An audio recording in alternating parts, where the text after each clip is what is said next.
و از الله سبحانه و تعالی کمک یاری می‌خواهیم در این درس ما شرح کتاب اصول سنت از امام احمد ابن حنبل رحمت الله علیه صاحب مذهب ناصر سنت که ما در جای رسیدیم که در بیان این که می‌فرماید که نفاق و انتقاد و عیب‌جویی صحابگان در این مورد کمی صحبت می‌رود شیخ و سپس داخل می‌شود در مسئله نفاق. قول مؤلف امام احمد ابن حنبل رحمت الله علیه میگوید که ومن انتقص أحدا من أصحاب رسول الله صلى الله عليه وسلم أو أبغضه بحديث كان منه أو ذكر مساوئه كان مبتدعا حتى يترحم عليهم جميعا ويكون قلبه لهم سليما. این مسئله حاضر بسیار یا ربط عظیمی دارد. از این بسیار سر ما فایده میگیریم. شیخ میفرماید که رحمت الله علیه و هر کسی که یکی از یاران رسول الله صلی الله علیه و سلم انتقاد و عیب‌جویی کند یا با سبب کاری که بین آنها سرزده بود در دلش کینه نسبت آنها و دشمنی بگیرد، چون یک شیعه امروز از همه سرسخت‌ترین دشمن بر اصحاب رسول الله صلی الله علیه و سلم بر سنت او همین کسا هستند. چه میفرماید امام احمد؟ و هر کی یکی از یاران رسول الله صلی الله علیه و سلم را انتقاد و عیب‌جویی کند یا با سبب کاری که بین آنها از آنها سرزده بود در دلش کینه بگیرد یا که دشمنی و عداوت را پیدا کند یا عمل یا سخن ناشایسته اش را ذکر نماید، بدعتکار و مبتدی محسوب حسابیده می شود. تا اینکه به همه آنها، یعنی با همه صحابگان مهربان باشد، به همه صحابگان انسان مهربان باشد و بر آنها رحمت بفرستد و دلش نسبت آنها صحت و سالم بگردد. ابوبکر خلال از امام احمد با سند صحیح نقل میکند که فرمود هر کسی که از یاران رسول الله صلی الله علیه و سلم را تنقید و بدگویی کند بر مصیبت گرفتار شده و بلا او را فرا میگیرد. هر کی اگر نسبت یکی از صحابگان کرام اگر انقیاد عیب‌جویی کند، چون از بسیار شدگی است خاصا از جانب این شیعیان، الله او را گرفتار یک بلایی میکند، گرفتار یک مصیبت او را قرار میدهد، چون بهترین مردم اصحاب رسول الله صلی الله علیه و سلم بودند. بهترین مردم اگر این بهترین مردم را هدف قرار داد در تهمت و در تنقید و در عیب‌جویی، در بدگویی و در بدگمانی، بدرستی که رسول الله صلی الله علیه و سلم را هدف قرار داده است، چون آنها را رسول الله تربیت کرده اصلا. و می‌فرماید که برای او انسانی که نسبت اصحاب رسول الله این گونه فکر و اندیشه و این گونه سخن را کرد، برای او یک حیات بد، نجیس، پلید، یک حیات نجیس و پلید و بد و ناپاک خواهد بود. در سنت از امام احمد صفحه 758. از ابو سعید خدری رضی الله عنه روایت است که می‌فرماید پیامبر الله صلی الله علیه و سلم فرمودند لا تسبوا اصحابی، به یاران من دشنام ندهید، بر صحابگان من دشنام ندهید.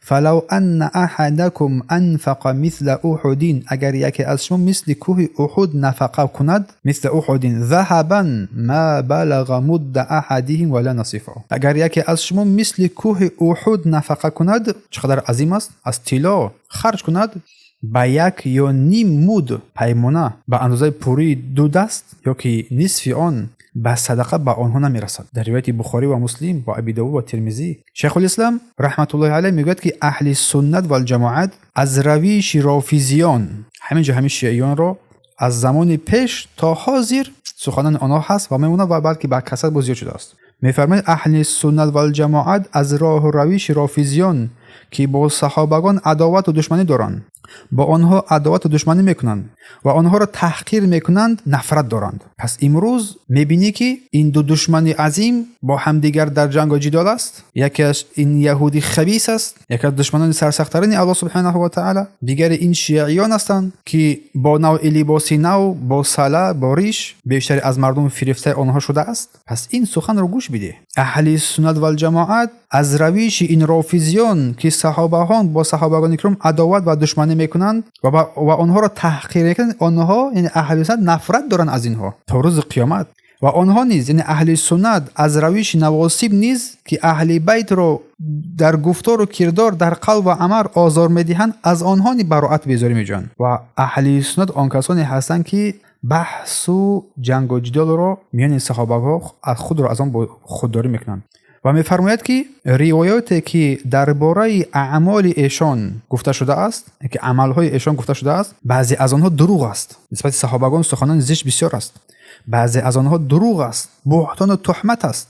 بعضی از آنها با اضافه های دروغی نیست یا با کمکنی های است یا که با تغییرات های گوناگون جلوه داده شده است. و آنچه که درباره آنها درباره صحابگان کرام به درستی و صحیح روایت شده است این است که هر مجتهدی که خطا کرده است عذر دارد. و اهل سنت اعتقاد ندارند که هر یک صحابه از گناه خرد و بزرگ معصوم است. اهل سنت این اعتقاد ندارند که تمام صحابه یا که هر یک تک تک صحابه از گناه خرد و بزرگ معصوم باشد. این گناه نیست، بلکه بعضی از آنها رضی الله عنهم عادتا گناه کردند، ولی آنها سابقه و فضیلت های دارند که با آمرزش الله سبحانه و تعالی و رحمت او شامل شدند. در عقیده واسطیه صفحه 77. پس مسئله های اعتقادی در نزد عقیده اهل سنت و الجماعت برای صحابگان رسول الله صلی الله علیه و سلم، صحابه بزرگان و خردسالانشان همه عادل و ثقه و امینند. این را بر دوش خود بگیرید. صحابگان کرام همگی خرد و بزرگش عادل هستند، ثقه و امینند. و صحابه بر کسی گفته می شود که رسول الله صلی الله علیه و سلم را در حال ایمان ملاقات کرده و با ایمان از دنیا رفته است. بر وی صحابه گفته می شود. کسی که رسول الله صلی الله علیه و سلم را ملاقات کردند و با آن حضرت ایمان آوردند، یا که رسول الله صلی الله علیه و سلم دیدند، با او ملاقات کردند، اگر یک لحظه، یک دقیقه، یک دیدار هم باشد، بر وی صحابه گفته می شود. اما کسی که در حیات رسول الله صلی الله علیه و سلم پیامبر را دیدند، با او ایمان آوردند، ولی که بعد وفات پیامبر ایمان آوردند، بر وی صحابه گفته نمی شود، اگرچه که رسول را دیده باشند، اگرچه که با اون سخن هم گفته باشند. پس کسانی که رسول الله صلی الله علیه و سلم را دیدند، ملاقات کردند و به ایمان از دنیا رفتند، با آنها نیز صحابه گفته نمی شود، اصلا با آنها مسلمان گفته نمی شود.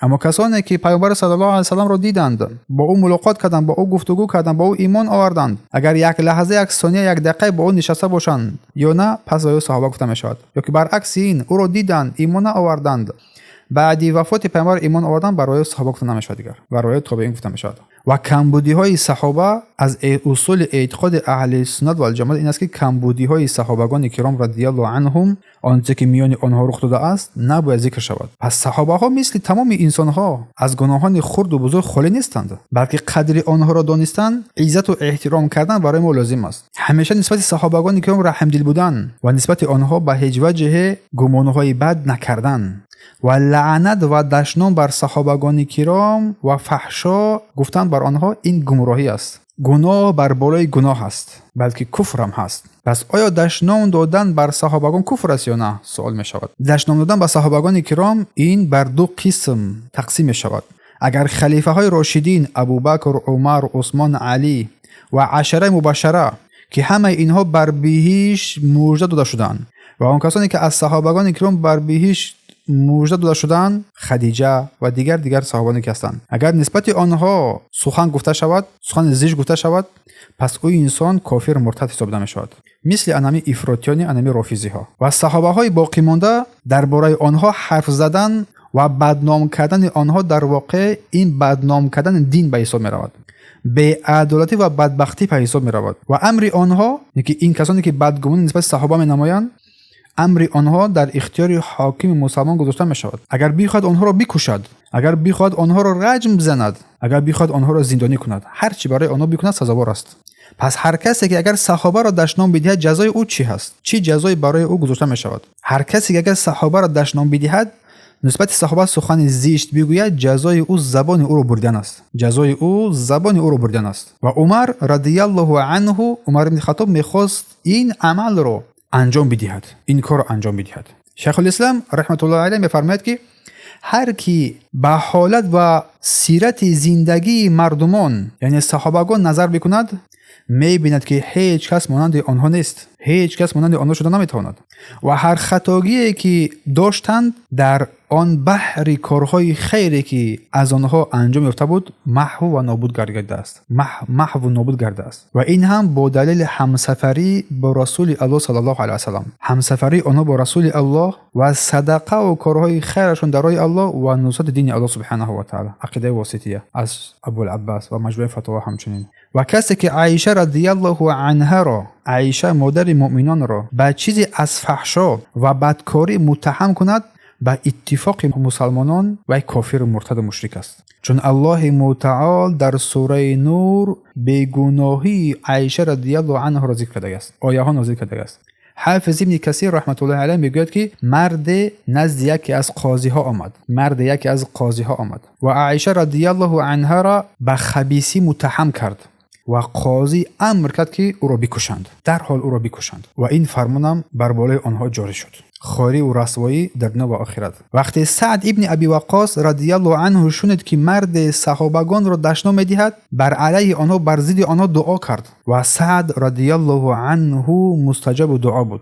ابن عساکر رحمت الله علیه میگوید که سعد ابن ابی وقاص شنید که مرد یکی از صحابه را دشنام می‌دهد و با او گفت خاموش باش. خاموش نشد. وی را خواست خاموش کند، خاموش نشد. این هنگام بود که سعد دستانش را برداشت و دعا کرده گفت یا الله بر او هر چی میخواهی بیکنی پس انجام ده، بیکن. سعد ابن ابی وقاص دستانش رو پس نکرده بود که شطوری خشمگین آمد و این مرد رو بر پایهایش زد و پایمال کرد تا آن دمی که او را کشت. صحابگان رضی الله عنهم با همنشینی، با دیداربینی با رسول الله صلی الله علیه و سلم مشرف شدند. با او صلی الله علیه و سلم رقابت شتابکاری میکردند در فضیلت‌های اعمال، پشتیبانی از دین و دفاع از رسول الله صلی الله علیه و سلم با مال و جان و ناموسشان. پس آنها از دیگران فرق میکنند و رسول الله صلی الله علیه و سلم در حالی که از ایشان خوشنود بود از این دنیا گذشت. رسول الله از صحابگان کرام خوشنود بود از این دنیا گذشت و برای صحابگان پیش از مرگش طلب آمرزش هم کرد. ابوبکر صدیق رضی الله عنه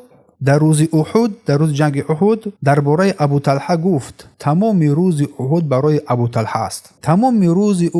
ابو طلحه است به خاطر دفاع او از رسول الله صلی الله علیه و سلم با نفس و جانش. ابن حزم اندلسی رحمت الله علیه می‌فرماید که همه صحابگان در بهشتند با دلیل اینکه رسول الله صلی الله علیه و سلم فرمود که توبه بر کسی بود که من را